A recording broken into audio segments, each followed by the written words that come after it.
between these two squads. That's what strikes me the most. They're willing to pick up some of these heroes other teams are not willing to play, willing to steal strats from their opponents, willing to bust out heroes that even if it falls completely flat, they still have the confidence to run. And we are absolutely seeing that here with some of these picks down the stretch. Now you say explosive, but the draft seems to imply that we're going to be looking at something a little Faceless bit... Void, even the Sniper are okay going late.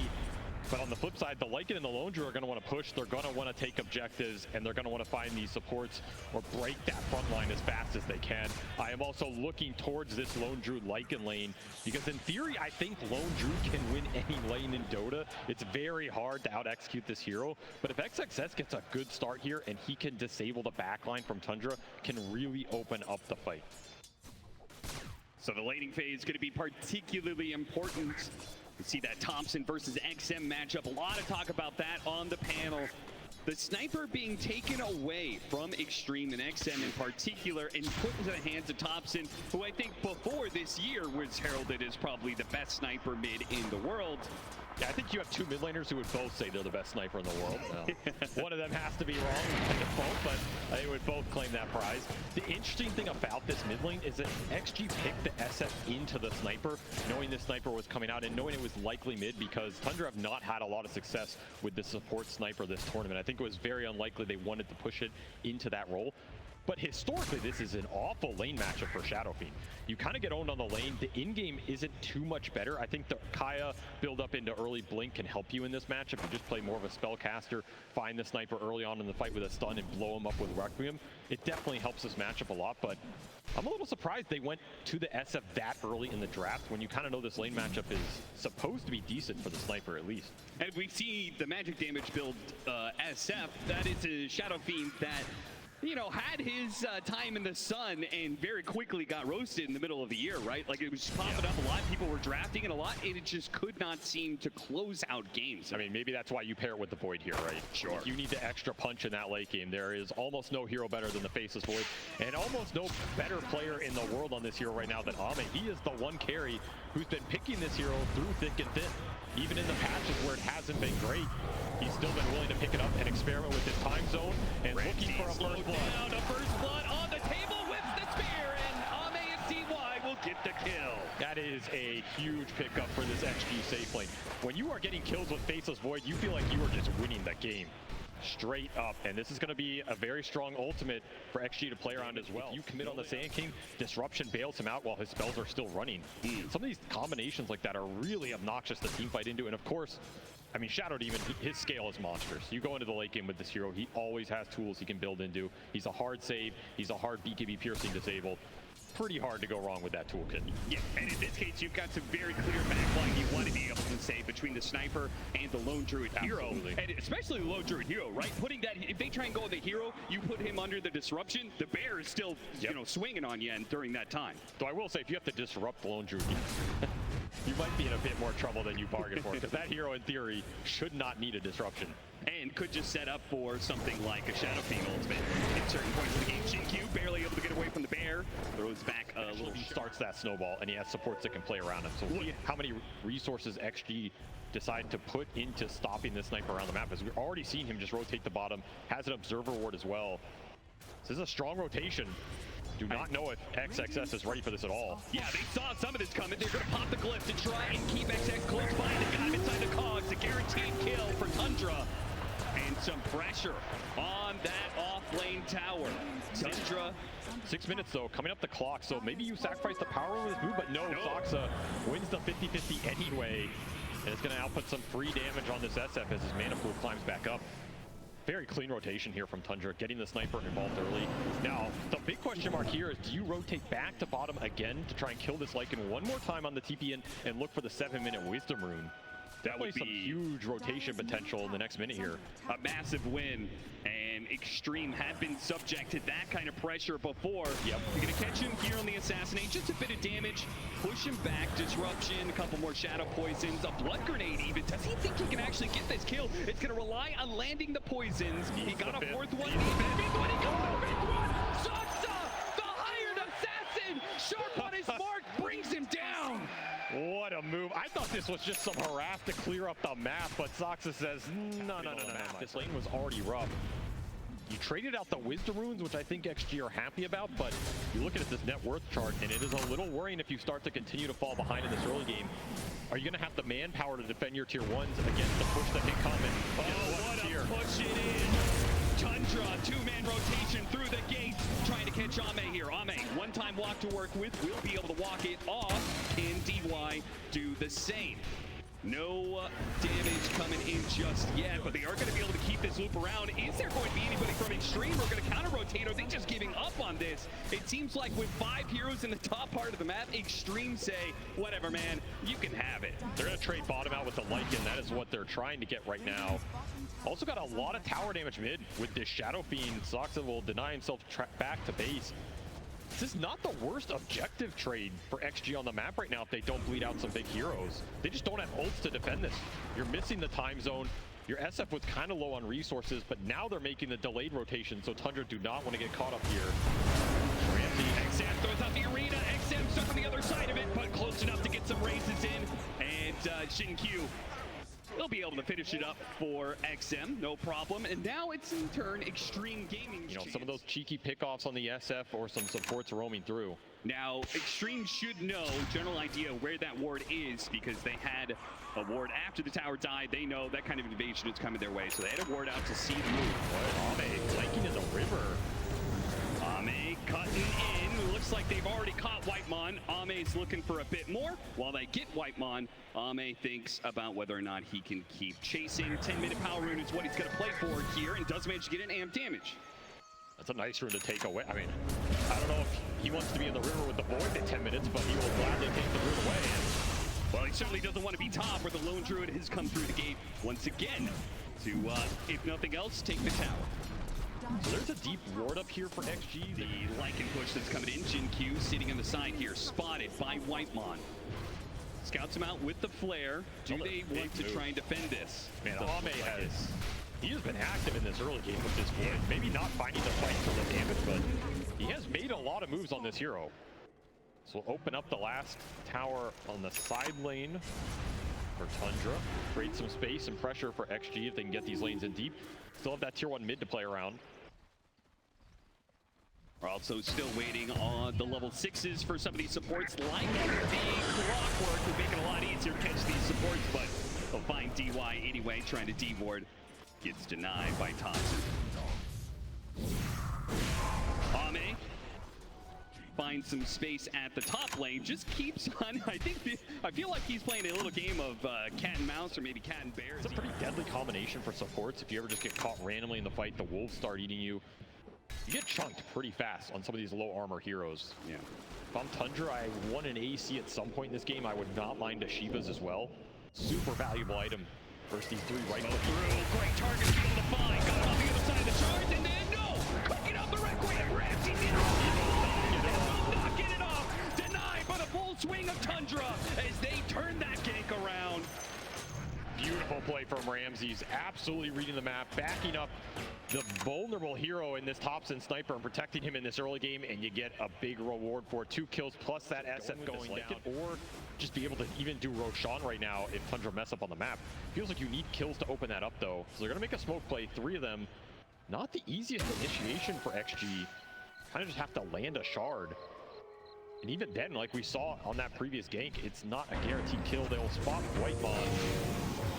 Gonna try to go for him. He defends himself, misses up. Go for it. Pull the snowball over the top of all these heroes. It doesn't actually stun anybody in time, so XM completely with the Requiem. Just a shy bit of damage there.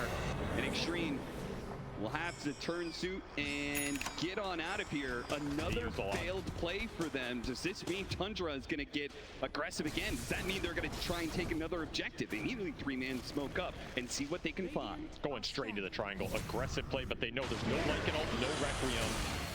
And XG are likely going to split up on the map, so this should be a clean pickoff of whoever they find. Try and get some vision, set up Ramses with his blink initiation, not even needed for DY in this case. He's gonna blink deeper into the side of the map, look for other heroes, but it's just DY. Once again, like time and time again, this man has been abandoned as Xtreme. No, they cannot stand toe-to-toe against Tundra if even one of their spells is on cooldown. And just look at how fast that tier 2 falls. This is the importance of finding kills with these ults on the side of XG. Tundra are going to get a lot out of the map every time you mess up. And that was just very on-point delivery of that Hurricane Pike for Thompson. That is what gets him out of that gank, and I think it was delivered less than 30 seconds before that gank hits. So laning phase for Thompson, pinning off here. They've yet to find a kill on this sniper in this game. That would be the biggest prize for XG to slow this game down. They'll have to just fall back on Ame farming. Or do they want to try and force Roshan? Again, they have a lineup that can do it very fast with SF Lycan. Oh, that is an interesting proposition. This is sneaky. I don't think Tundra are ready for this at all. They're not even in a position to try and contest this. No, they would have to try and go through the gate, and that would probably be a death sentence with some big AoE spells like the time zone at the ready. So you cannot cluck versus XG lineup. So this is just free Aegis into the hands of Ame, I would suspect, yeah. But will that change much? I feel like an Aegis on a Faceless Void. XXS just building, thinking about Vlad's here, more aura items. Yeah, I picked up the shard nice and early to try and keep, you know, these lanes pushed in, create more space for him and Ame to be able to find farm. But, you know, push eventually comes to shove. Feel like Tundra would not be... I feel like they could kind of go high ground at some point in time. Xtreme are just going to keep dodging them, right? It feels like they almost want to, but there's just stuff to claim on the map. Here will TP back, try and find the hero, and they will get him. Deep line time and time again. He'll pay the price for the rest of his allies. XG continuing to dodge. I mean, it's starting to feel like whenever this time zone goes out, might decide a lot in this game. Because the real dangerous part about dealing with any of these lanes, as close you are to your base, it also means Tundra is very close to your base as well. They would much prefer that Tundra tries to hunt down like Ame. On the other side of the map here, pull all these heroes away, and they're going to do just that. He's got an Aegis, he's got some time walks, he's going to have to make some smooth moves to get out of this one. His first life is already forfeit. Where's the health? Everybody's so far on the map for XG. Oh, shot to follow this up, perhaps. Immediately a fear could be used, and they got him easily. A Requiem that barely touches Tundra for a third time. Requiem's just not finding their mark. Xtreme not getting to the position in time to defend their carry. And what will Tundra get out of this? 20 seconds, almost level 15 on this Lone Druid.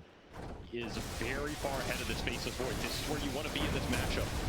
Faceless Void really struggles to deal with the timings Lone Druid can put out, and in the team fight with the roots and the extra disable. Even the mana burn's obnoxious. XG with a smoke of their own, they want to get this Lycan active. Vlad's is done for XXS. He has triple aura basically. But what can you do with it? We've seen the catch and the lockdown be the issue.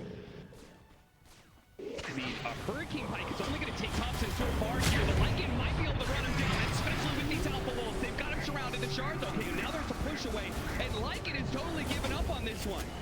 He's left Jinfu behind since just one hero showing himself the Shadow Team and was enough to deter that. Thompson from one shot to another throws a second one at XXS, which Whitemon is not going to keep pursuing. He had the hook shot, but no follow-up besides that, so it's fine. 11-3 at 11,000 net worth leads as it continues to grow and grow for Tundra. Another failed smoke move from XG, another wasted Lycan ult just to run away. As you've given up your ancient control, this is where one of your last wards is on the map too. XG want to use it. Want to fight? Whitemon gets out. Just nice no catch. And clean. Just Cogs hits one, gets out. What happened to Pure? Man just died to Tormentor. Yeah, he got absolutely murdered by this thing. All right, Xtreme. Though I will say, this is a big death. There's a lot of breathing room for XG right now in a game they were struggling to find some opening. He's going back for round 2. Okay. All right. I'm just saying, my man, if this one doesn't work, we got to go back and do some math here. Though the fight is breaking out bottom. Congrats on your Tormentor. Ramses, meanwhile, he'll win some fights for you. A BKB arena that catches 2. These tag team ganks for XG have not worked out at all. No. Ramses, he's just read them too well. He's in the right place every time. And it's SF with no BKB, just can't defuse on a hero that I don't know if XG expected here. Double Diffusal Blade out for Tundra in this match. Trying to remove the Faceless Void's mana. And also just giving them a counter to time zone, right? And when they get the upgrade, they'll be able to just... Disperser super value in this match. And a boost to Bearing as a third counter to it as well. Potentially Jinkyu trying to buy himself a little bit of time here. That's all he will do. Time. It's the only resources he has. No HP to work with. Feels like by the time we see a time zone in this game, you're already going to have the itemization counters to it. Yes. You're running out of time here if you are XG. And the bear has met your base. The disperser's already done for Pure. So there's one of your answers online. Glyph already down as well. That's an early Glyph. Door is open for Tundra right now. Where's the Xtreme giving this up? All three different heroes out on the map right now. Finally, one of them comes back into Jakiro. Backdoor protection is up. They're getting cut right now. Yeah, that's Wolves. what's happening. Lycan managed to get the next wave in. So Tundra did what damage they could. And then, no, they have to call it quits. The push is coming down mid, and the Wolves are trying to push out. One on the left side of the mid lane, one on the right side. One of the Wolves is already dead. The other one might still be able to cut the next wave coming in. This is a catapult. XG cannot prevent the backdoor going down here. Thompson just laying into it from the low ground.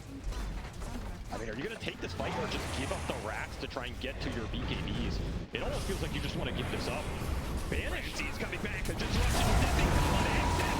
No BKB defend himself.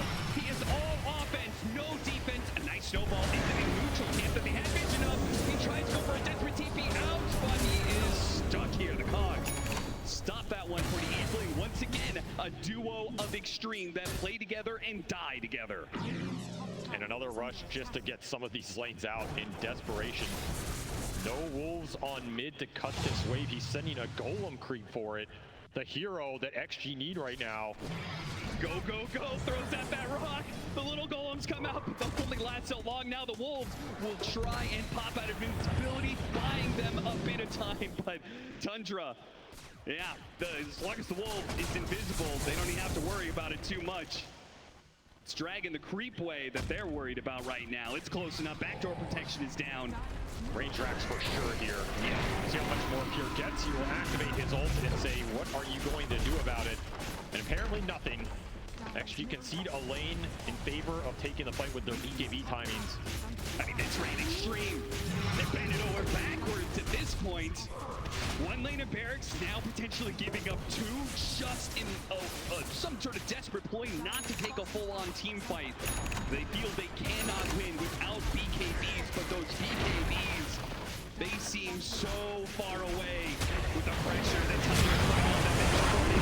They try and get this fight with a time zone, but here he goes. Disperser on out of there.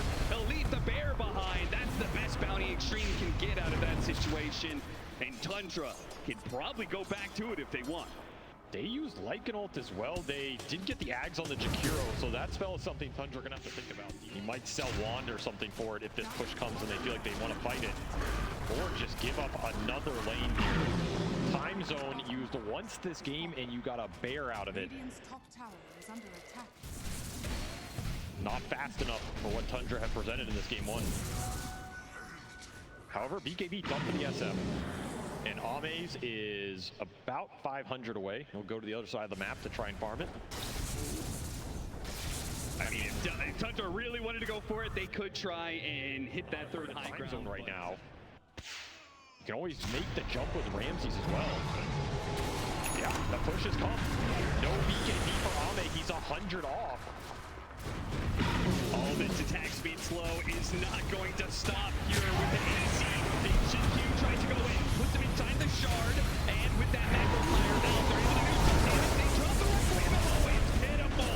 He doesn't do nearly the damage that is required. Arena goes down in XM, who's going to be the victim instead, perhaps, and all three are going to die. And Sakta, with one poison, cleans up all of them. That is done. Xtreme Gaming.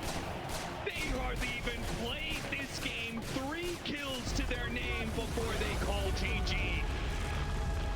That was a very one-sided game in terms of who was controlling the objectives, at least after the first 12 minutes. I don't think that early game was that rough for XG in terms of what those... my old self. That's right, the 2-time Thompson touch. He's got it. He's going to be playing mid Rubik in this matchup against Xtreme Gaming. But we need to talk about Xtreme, Avery, because that first game, man, that was disappointing. It did not work out for them at all. They, I think, just didn't understand how fast that game was going to go for them, and maybe they were trying to make a lot of these small plays, and then they have heroes that can convert into objectives very quickly. It is a very similar lineup here for Tundra. They have a lot of team fight, a lot of ball potential, some sustain, and another lone druid that could just get absolutely out of control. The one difference here for XG is they clearly went back to trying to win the lanes a bit more or have stronger cores that can stand there for longer. I think that will work out better for them. But they also have some liabilities like a Nyx who, what is he doing in a laning phase versus a lone druid clock? Dying nothing. So that's a big question mark for me, right? Like you pick this Nyx to interact with Ench. He's not even laning against the Ench. However, this has been a hero Xinqiu has gone to, and you know, like we saw Kuala Lumpur this year, they were very far behind in that Nyx game and managed to find some clutch pickoffs to claw their way back. Now they had an interesting discussion on the panel about defending towers versus the ability of Tundra to just kind of push through that and just kind of dive you underneath those towers. They've got some pretty good heroes to be able to do so. Do you think that Xtreme are going to be more capable in this game than being able to, you know, defend some of their outer towers and tier 2s, prevent some of this snowball going to Tundra? Or are we going to be looking at another split push game where there's a Monkey King on one side of the map and a Nyx Assassin on the other? I mean, I hope that's not what it comes to, because I don't know if XG are going to fare too much better in that regard. I think they have a much faster carry. That's the biggest difference, right? Yeah. Ame had a very rough game last game. He had about 2,500 hero damage in that entire match. That might be one of the lowest in TI history. So I expect him to be mad here about the Fade Bolt. He just keeps on playing on Thompson's side of the river here, trying to keep him off of any of these creeps. Yeah, ideally you zone him. Like if you can get a zone couple waves in between that like level 4 to 6 before the Rubik can maybe make a rotation or get out of that lane, it should be Viper favor here. XM will absolutely free farm this lane. Just a matter of how much punish he gets on this Rubik. And again, like the panel said, there's no spells to really steal from the Viper in the early game. But man, when you look at the rest of this lineup, I mean, there's a reason Thompson asked for this mid Rubik. Nyx spells, Underlord spells, Jakiro spells, even the tree dance are all so nice as this game goes later. And if you ever get to that Ags, some other items on top of that, like an Octarine or whatever, we have seen Thompson absolutely pop off on this hero. Yeah, it combined a dominant laning phase for the Viper, who's currently sitting at 16-7, so very good start. I think we're going to see support rotations into that mid lane as well to try and keep him down even further. You can rotate this Enchantress. You have very good early game presence on the supports for Tundra. But it's kind of a scary hero to rotate into because XG can TP their own supports in and they have a lot of turnaround potential. Clever use of the enchant there to dispel off the Jingu. But Ame gets it anyway off the Boundless Strike and will be able to get some lifesteal, pump up his HP a bit more. To me, the big question this laning phase is what happens on this top lane. Like, how much does this lone druid get to punish this double melee lane? And can XG fight back? Well, right now, it looks like the double melees are trying to punish Whitemon for going for that Cogs to get some damage on him and are able to kind of fight through. But yeah, the lone druid is still in prime position, 23-8. That's scary. Like, this hero with a good laning phase is hitting just the impale. I mean, they're fighting back on this lane. It's not going too bad for XG, and this is maybe a more stable laning phase than they had in that game 1. The Viper's going to continue to power up. The Monkey should be okay on this bottom lane as he is getting harassed, and Enchantress is annoying for your Jingu stacks. Another go here. You do not want to feed kills to this lone. Are they going to get this kill? One tournaments with. Xinqiu will walk off what has been a tough lane to get through, but they are clawing their way through it here. Speaking of this Viper, I mean, it's all well and good picking this hero to win the laning phase, but we've seen through various metas, in fact, this patch as well, the Viper has been picked up, and while it may do well in the laning phase, it hasn't managed to win the game. So what is this Viper going to be doing for Xtreme Gaming going into the mid game? I think today as a team play around these turret heroes better than a lot of other teams. Okay. They know how to move the hero around the map, take proper fights with him. So that's the biggest thing, right? If this Viper moves, you need to get a lot out of it. And if he doesn't move, ideally you abuse his laning advantage, either rotating and snowballing the hero. I'd say that's how someone like Gaiman would play with it. Or you're confident in the scale. You have things to back him up and you're just confident in the core matchups. 7-minute Wisdom Rune. It's about to spawn soon, and the pressure is amping up in the off lane where XXS is getting dove by the Enchantress Clockwork. It's a lot of turnaround though, and they're killing the bear. That straight up is going to be 300 gold for XXS and the defended Wisdom tower. But the Wisdom Rune still needs defended. Saksa, he tried to make a play for it, but he sees double supports and finds that it is not a Wisdom Rune he should be worrying about. It's his own life, stuck in a corner and killed. Did you get the steal though, Whitemon? And they gets the steal on the other side of the map though, so it's still even. Whitemon commits for it underneath the tier 2. The creep wave is coming in though. He takes a couple of tower shots and now slowed down by JinQ and XXS. A second support punished for Tundra daring to go for that dive. Almost a catastrophe for Tundra on that rune fight. If they don't get that Wisdom Rune, low HP in this Underlord, not an easy hero to dive this early in the game. No. Part of the reason that Xtreme did pick it up, right? It's going to be one of the best heroes to deal with that kind of extension by Tundra. Managed to hit that stun onto the Enchantress. The poison burst. It looks like it's the bang against the Wiz, and it's just not going to be quite enough damage. Turns around the Viper Strike. That breaks the Viper and makes him so much easier for Whitemon to kill with that magic damage. JinQ up next, perhaps, as he hits the Impale, but look at him looping around from the side. Is Pure to help get this kill. They are not afraid to move their carry around, and he provides just the extra bit of damage needed to get the kill and straight into mid-tier 1 tower pressure. UI trying to clean up this Enchantress. Very close, he'll snag him. Big pick up for him on the Shakiro, almost pushes him to level 6, but that tier 1 tower is absolutely gone. It's a very similar game. You misplay versus a lone blue line. Battle Fury Monkey can also be very slow if you get it on an off timing, or you don't have a free game, or you don't also join the fights and clean up. I mean, again, you're looking at a lineup from Tundra. They're gonna be pushing you. They're not gonna give you time to just AFK farm the jungle as much as you might want to in this game. This will pay off over the ultra long term, but you run into similar issues as game 1. They already failed to defend one tower, but perhaps a second one can be defended here as the Viper Strike catches Ramses. His aggression will get him killed. Back through the gate they go, but they are going to be kind of fed up. Whitemon throws out the cost on these heroes, but they don't actually have the numbers, perhaps, and so many heroes come through the gate that Xtreme Gaming overwhelmed Tundra. Kill the support, take down the bear. They want after the hero as well. Pure, he draws a new bear out to the ground. Ame, he gets a couple of Jingo hits in his support, though can't give there time to be able to provide the disabled. Thompson underneath the tank, can't live.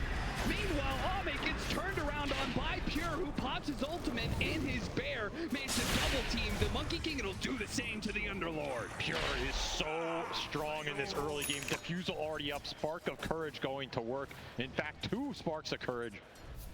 They both will activate here, making these fast moves with everybody outnumbering Tundra. If they had snagged that lone Druid kill, this game might have just swung completely in their favor, but another quick find from JinQ.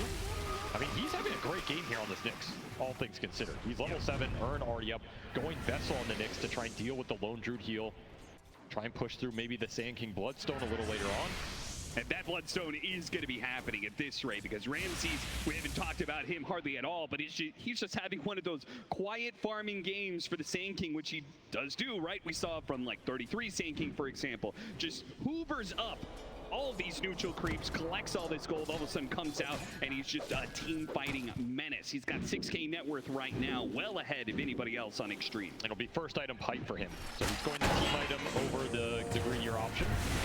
Hook shot lands, Thompson tries to follow this up, but a gate from XXS keeps him away, manages to steal that gate. Can Thompson do anything with this, though? A very interesting spell to have.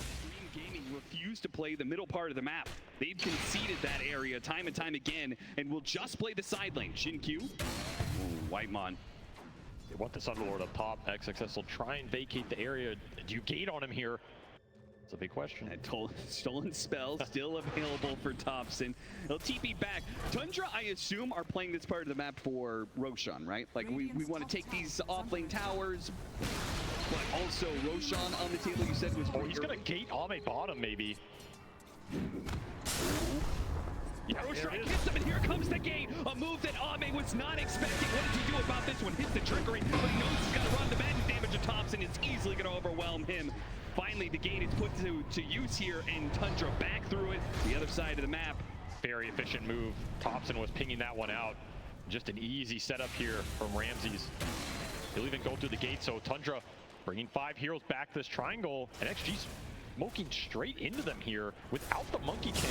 Without the Monkey in the ball field, and they've already jumped up on an Ice Pad Macro Fire. A beautiful hit that does no damage, though. Pipe shrugs off most of it. Ramses is stuck inside the Macro Fire for so long. Almost dies. Still, though, the fight is good for Tundra as they keep chasing after heroes. DY's going to be stunned up long enough for the rest to follow it up. The bear does not quite die. So both Ramses and the bear get low. Nobody actually falls. Tundra picking up a 5K net worth lead now. 3,200 damage done by XG, and they kill nothing there. Just all gets pumped into this Sand King pipe and the sustain. The bear took a lot of it as well, but Pure able to TP it out in time. Even 6 poison stacks did not bring it down. Once more, XG just lack the damage here.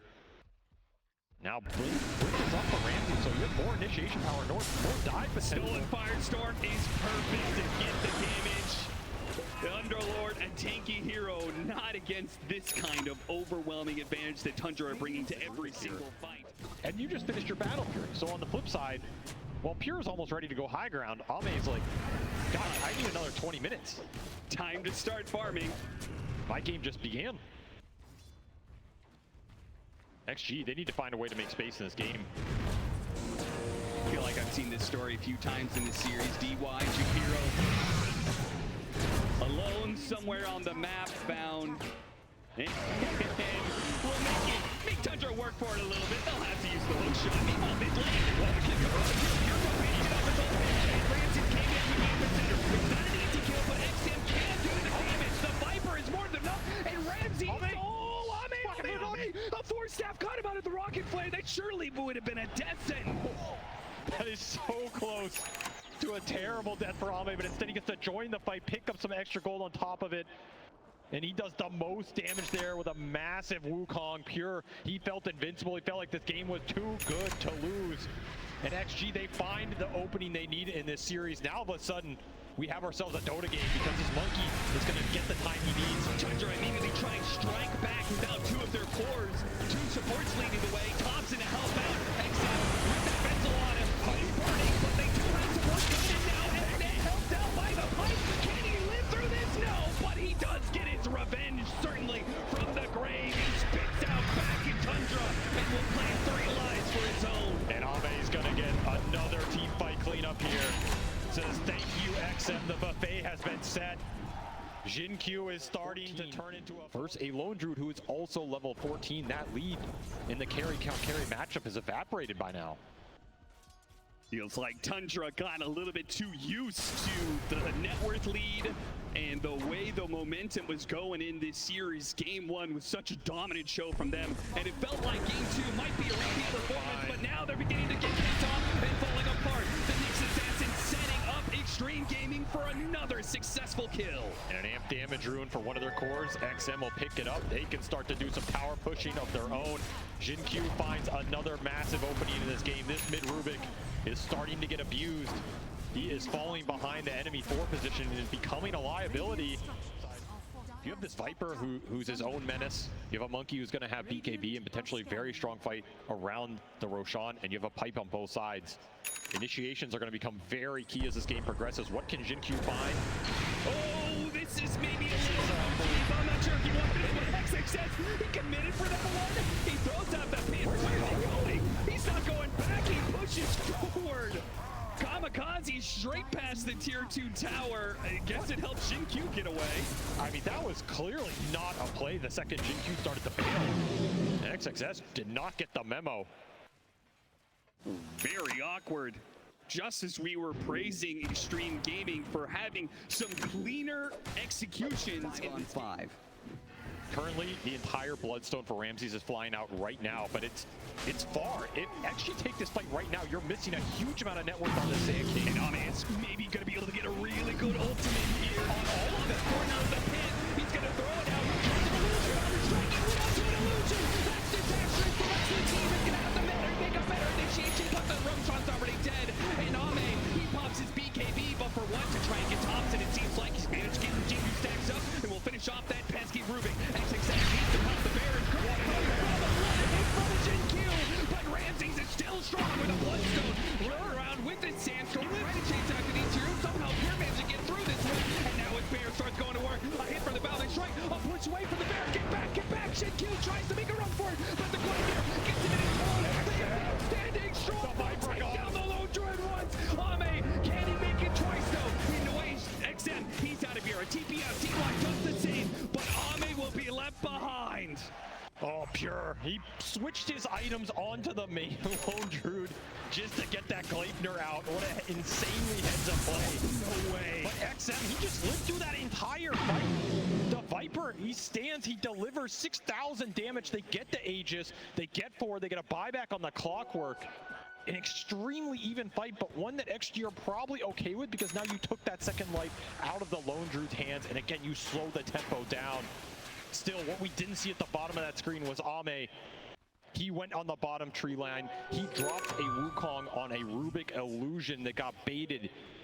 Thompson with, I think it's just an illusion rune, did so much work in that fight. And now he will be caught again. Decommittal. Beautiful hook shot across. They're all grouped up. Thompson is dead, but maybe Ramsey with a three-man burrow. Hit that epicenter. Hit the bear roar. Get as much as you can out of this. It's a grab bag. These gates, they have been a blessing and they have been a curse for XG. It's another one that just fell too deep. And a third hero to go. Ramses gets him on the burrow too. All three that went through that gate will die for it. Tundra strike back with another gift just straight into the heart of their side of the map. And Ame's looking on like, guys, is this the fight we want to take? XG just not respecting the numbers that can come from Tundra around these tier 2s. And now you gave him an opening, you gave him push potential. Pure straight into the high ground. Alpha Wolf here for Soxa for more damage boost. And the Ags is done for the Rubik, so despite Thompson having an extremely rough game here, in fact, he is bottom 3 net worth. This is a support Rubik at this point. They're making this push without the Rubik. Extreme Gaming, good try to catch the heroes before they can retreat. That is a big misclick there from XM. I mean, he got that siege creep. Yeah, siege creep down, I guess. That is a range Drax claim from Tundra. Not an hit, can he frontline a lot more confidently now. Same goes for Pure. Yep. Double BKB timings, which means Ame is going to have to be the one to step up as the big physical damage dealer. You're going to need better Wukongs than what we've seen so far. Ame, does he know the danger lurking around him right now? This ward might betray him as he doesn't see any of these smoked heroes, but they don't see him. Oh, he breaks. Thompson, wait, a flare over the top. Ame is going to realize what's going on, hopping into the trees. They thought he was maybe on the low ground. So hard to know exactly where a Monkey King is. When the smoke breaks, he could be on any of these trees. I mean, that is of course, doesn't want to take the one-on-one. Understandable. There's also a lot of Force Staffs on this Tundra side you have to think about. But you have double Force Staff on the 2 supports, and you have a Force Staff on Thompson. There's a lot of bailout potential, getting heroes out of the Wukong, out of the control. Really good. They know they just hit the Tormentor, but Ame, he goes in, he breaks that smoke. There goes Ame, he's going for the burrow strike. Justin going back, now he hops back, and then the BKB commits that Wukong's command. And now let's see if the Lone Druid can stand toe-to-toe. He gets our step outside of the Wukong's command, but the bear does die. Meanwhile, XXM getting peppered by Soxa. A soul-bound strike will stop him getting through the gate, and Soxa does the damage. Now XM, he's not sure quite what to do. His own shot's gonna stop any movement from him. Axman goes down, trying to go to kill on Ramsey's, hoping beyond hope that he can get that damage done, but it will not happen. DY will follow the rest of his team into the grave. Ame is the only survivor. Nobody dies on the side of Tundra. They all end on Pure, and it was not enough. They didn't have some of the extra spells from the Nyx who got caught. Ame needs more damage. And it was a very disjointed fight. Supports did not get to do a lot. Now Xtreme Gaming are getting picked off before they can actually get their full 5-man. What a heads-up move. Whitemon, Ramsey, somebody spotted him somewhere in that trees, makes that guess. And now, instead of waiting for the Viper in 10 seconds, they will have to wait another 40 to be able to have a Nyx Assassin. Time that Xtreme Gaming might not have. As one full lane of barracks goes down, they can turn their heads towards that mid-melee racks as well if they want. Or they could back up for Roshan. Roshan is going to spawn a bit late here, but Tundra should still have control of the pit. Go into base, refill all the resources, make tough fight for Tundra. But Lone Druid is one of the best base breakers in Dota.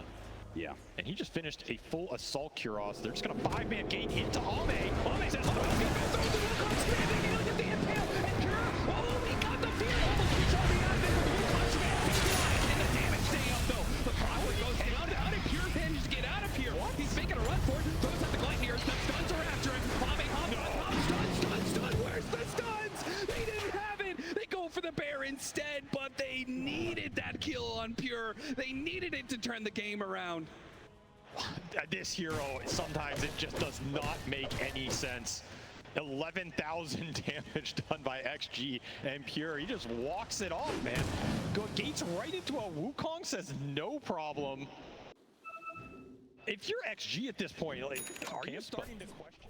We'll find nothing here as this game has evened out a bit more. Shot across, Whitemon hits his mark thanks to a deep lane ward. DY's life is forfeit. 50 seconds. Timer for him. The bear goes up to the high ground and speedily met by staunch resistance. That's a big pit. That is a very big pit. Thompson happy with the spells he's got right now. One more easily. It's got to feel a little Rubik shortly. I mean, that pit is the entire fight. This Rubik can become a massive late game problem with just the sheer AoE on a lot of these spells. Yeah, Firestorm plus the Shard plus Bloodstone. We're talking about some serious regen lifesteal going on there. They know where they're at. Well, give it to Ame. This is a really big rune if they can get a fight out of it. But Tundra should be looking at the lanes right now. They know this is coming. Oh, and Ame. He feels strong with a shield rune, but he is going to be walking into more heroes. They need on the jumper frenzy. And what a Wukong command! Hitting all 5 of these heroes. Tundra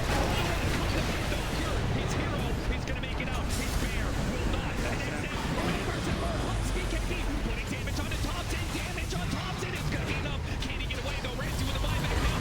Bloodstone epicenter. Picks him. If BKB is the little air, he's long. He's going to get diced up. Pure is big and he's bad. He needs that deadly bear that is going through hero after hero. An immediate buyback. Ame is going to buy back, but what about the Underlord? What about DY who's left behind on the Jakiro? They won't have all their heroes. They take the fight, they get some kills, they get some buybacks, but ultimately that 27,000 net worth lead is beginning to show.